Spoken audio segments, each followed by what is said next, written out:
I'm very excited right now because in studio, I have Santa Clarita marriage coach and relationship expert, founder of the legendary Love Program, and host of Thriving Relationships with Jessica Hartley. That would make her Jessica Hartley.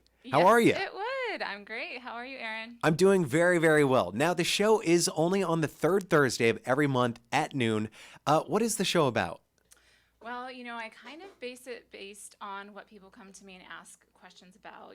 Often I'll get a client call or, something that's happening that week with my clients. And so I'll kind of bring some of that into the show and just discuss different topics, different solutions, things like that. So we've all played the theoretical relationship expert with our friends, but this is what you do for a living. You've been doing it professionally in year 10 now. When did you get the idea for the legendary Love Program? Well, I actually started off doing parent and child work. And what I realized is that when I was doing that, parents are really, it's a lot easier for them to incorporate better ways to relate when it comes to their children. But when it comes to their spouse, it's almost a different story. It's so much harder to give the same sort of respect, to keep ourselves in check, because this is what you see as your equal. You're no longer responsible for this one versus the child it was easier. So I found that it was a greater need with what I could bring. And, also I personally grew up in a kind of, well, definitely a broken childhood, broken home kind of thing. Parents divorced? Yeah, parents divorced, alcoholic, abuse, physical and emotional. And so when I was growing up, I wanted to, do something different. I wanted to bring that and help relationships, help families, help the children. And what I realized is that when I can help the spouse relationship, that actually has a greater effect than me teaching the parent how to better parent, how to do this, a conscious parenting approach. For example, a lot of times parents don't really realize what they are doing that maybe can cause stuff that they didn't want to cause. And the same goes within the relationship, so a lot of times, one spouse doesn't realize that it's creating this whole negative effect with the other spouse. So anyways, early on, I realized that I wanted to focus on the relationship arena. So without giving away state secrets, what is it about this program that makes it so effective for you and for all the clients that you see? That's a really great question. It's very different from what is traditionally out there. Normally you might go see a traditional therapist, you sit and you talk about the problems, a marriage counselor. You end up sort of spending a lot of time, trying to hash things out and vent. And for me, I wanted to give more of a hands-on guidance. Here's some action steps. Go practice it. Come back to me every week. We talk throughout the week. So it's very much more of a structure to where it's like I'm there with you, holding your hand the whole way. And I'm giving you guidance, and I'm giving you action steps, and I'm giving you all the tools that you need to be successful, and then holding you accountable to actually start implementing them in the relationship. When you start working with a couple, do you have an introductory meeting, a sort of assessment to gauge where they're at in their relationship? Yes, absolutely. So one of the things that I have on my website is a relationship assessment quiz. And and that's really great. Kind of gives them a firsthand kind of look. It gives a little bit of feedback. And then from there, they have the choice if they would like to have an actual assessment with me. We'll sit down and we'll talk about all the dynamics, what's working, what's not working. And I can kind of help them just visually see what's missing and how, if I can help them, then where that would go. And that initial assessment, do you meet with them separately or do you meet with them as a couple? I meet with them separately. The thing is that most of our relationship stuff is individual. It's when we bring it together, when we bring what we've got into the relationship, and then that's a whole nother dynamic. It's almost like you have three individuals. You have, each partner, and then you have the relationship almost as its separate entity. So yes. Do you meet with them separately because you feel that they might be holding back? if they're both in there together, Oh, yeah. especially on the initial assessment. Oh yeah, I mean, I would get nowhere. Yeah, right. It would be people taking things personally, and it's really hard to do. You know, when you hear your spouse maybe complain about something that you didn't intend that way, or whatever it is. You Of know, course. Then but you start saying a story, then you see kind of their reaction, and you start peeling back. You start right, holding yeah, back a but little they're bit. already experts at that part. They don't need Right. more of that. They need more of the understanding. They need more of me helping them. You know, even calling them out and saying, hey, you know, even though you might not want to hear this, I need to hold you accountable here because you told me that you want to be this kind of person and you're not doing it right now.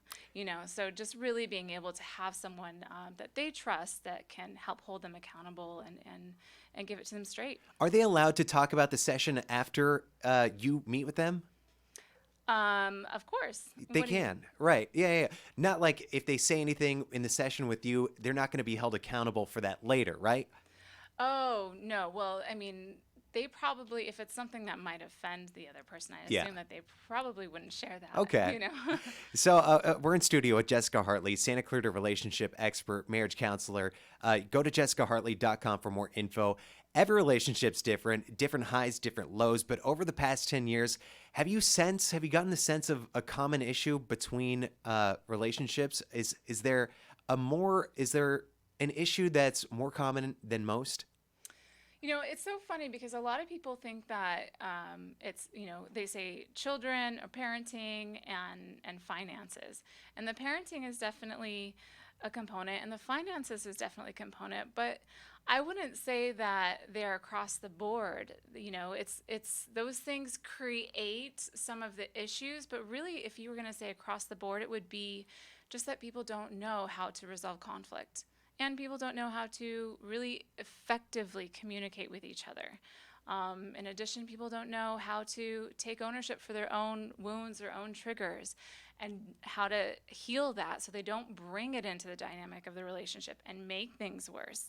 You know, so that's all the skills that I will help them teach or learn along the way. Yeah. So I'm not married. I've never even been in a long-term relationship, but I do get the sense that there is a complacency that sets in after a while, especially if a couple has kids together. Do you get the sense Oh, as well? yes. That's absolutely, you know, the starting seed to why they eventually come to see me is because of that complacency. Because, you know, of course, when you first start, you know, even you're married, your first couple of years, it's like you're not taking each other for granted at that Mm-hmm. point.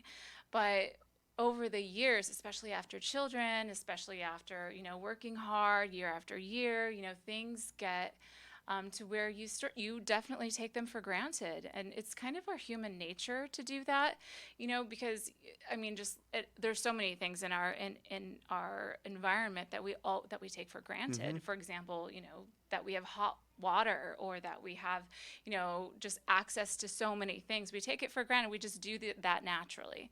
So when it comes to relationships, we have to be really aware of not taking each other for granted, making sure that we make our partner feel our appreciation, you know, for what they're bringing, making sure they feel significant and special and important, and that we are continually, especially when it comes to relationships, dating each other. Right, because not only this is a life partner, this is a love partner too, and I feel like a lot of people lose sight of that. Now, being on the younger side, I do see this a lot, and perhaps you might not be aware of it, but I see a lot of trouble on the horizon for people, guys especially, who get into relationships, yet on Instagram, on Facebook, they're still following like hot chicks, they're still liking their post, and I just think that's a recipe for disaster. Have you gotten the sense of that in any of your sessions? Has anyone complained about Instagram models or kind of the temptation that social media offers up on a daily basis? Yes and no. I mean, like you said, that is a little bit more of a younger thing, also more part of the dating Yeah, scene, which is not necessarily my specialty. Mhm. You know, my specialty is working with couples, and actually, they'll come to me when they're on the brink of divorce often, or they're really struggling with something, and I'll help them save their relationship and give them everything they need. But to answer your question, it does come up sometimes because sometimes there's one or the other spouse that perhaps is not being respectful because of things like that, maybe having accounts, or you know what I mean, like they're Right. just looking, that kind of a thing, and or maybe flirting a little bit, and that kind of thing. And so then we really assess, what they want. What is it that they want? Do they want to be in a marriage, or do they not want to be in a marriage? And being in a marriage now with this other person, this other partner of mine, do they feel that this is respectful or disrespectful? You know what I mean? Because some people might not even mind at all if that they, have multiple friends, but most will. Yeah. Most absolutely will. So a lot of couples come to you on the brink of divorce or brink of separation. Is a relationship has it ever gone too far? Is it ever beyond repair? Yes, absolutely. And so that's one of the things that I'll assess when, we have our first consultation. I ask a series of questions. I kind of dig deep, look at what's been going on for how long, what's the disposition of the other partner. Sometimes I just have one partner that comes in and the other partner is already a foot out the door, has had bad experiences with therapy, or, just doesn't want to work at it anymore. And in those cases, it doesn't mean all is lost, because relationship is really a dynamic of what we're bringing forward first. So I will work with that individual and help them to be the best that they can be in the relationship, first and foremost. Because when they do that, then all of a sudden the relationship dynamic changes.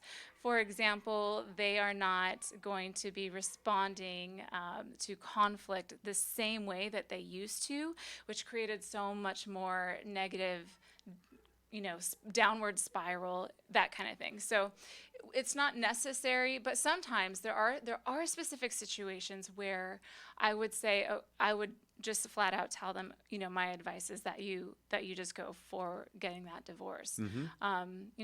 But So you're able to be real with them like that. Absolutely. You have to be. Of course, yes. I mean, that's really what they're coming to me for, because a lot of people don't realize, or they're not sure, is this can this be salvaged? Or can it not?